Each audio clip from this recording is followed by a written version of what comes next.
DPRD Sumatera Selatan menyampaikan rekomendasi laporan kerja pertanggungjawaban Gubernur Sumatera Selatan 2025 dalam sidang paripurna melalui perwakilannya Elvira Novianti dari fraksi PKB yang dihadiri langsung Gubernur dan Wakil Gubernur Sumatera Selatan Hermanderu Ciujar.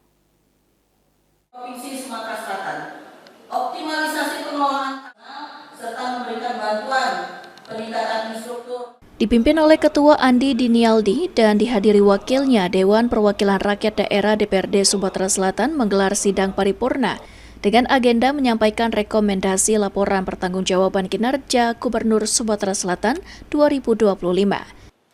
Rekomendasi yang disampaikan DPRD merupakan hasil pembahasan mendalam dari berbagai komisi dan panitia khusus yang kemudian dirumuskan secara sistematis berdasarkan sejumlah regulasi, di antaranya Undang-Undang Nomor 23 Tahun 2014 tentang pemerintahan daerah beserta perubahan terakhirnya, serta PP Nomor 13 Tahun 2019 tentang laporan dan evaluasi penyelenggaraan pemerintahan daerah. Dalam penyampaiannya, Elvira Novianti dari fraksi PKB menegaskan rekomendasi DPRD tidak sekedar menjadi catatan formal, melainkan rangkuman strategis dari hasil evaluasi, penelitian, dan pembahasan atas pelaksanaan program pemerintah daerah sepanjang 2025. Rekomendasi yang disampaikan legislatif merupakan amanat penting sebagaimana diatur dalam PP Nomor 13 Tahun 2019 dan Permendagri Nomor 19 Tahun 2024 tentang laporan dan evaluasi penyelenggaraan pemerintahan daerah.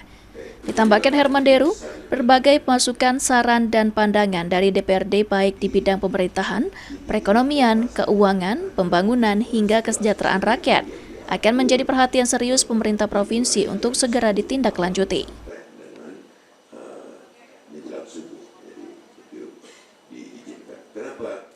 Jadikan acuan yang kurang baik kita akan perbaiki, yang sudah baik kita semakin tingkatkan, dan inilah bentuk pengawasan yang dilaksanakan oleh DPR.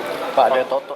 Hermanderu pun meminta kepada seluruh perangkat daerah untuk segera meningkatkan kinerja dan memastikan setiap program yang dijalankan benar-benar berdampak bagi masyarakat.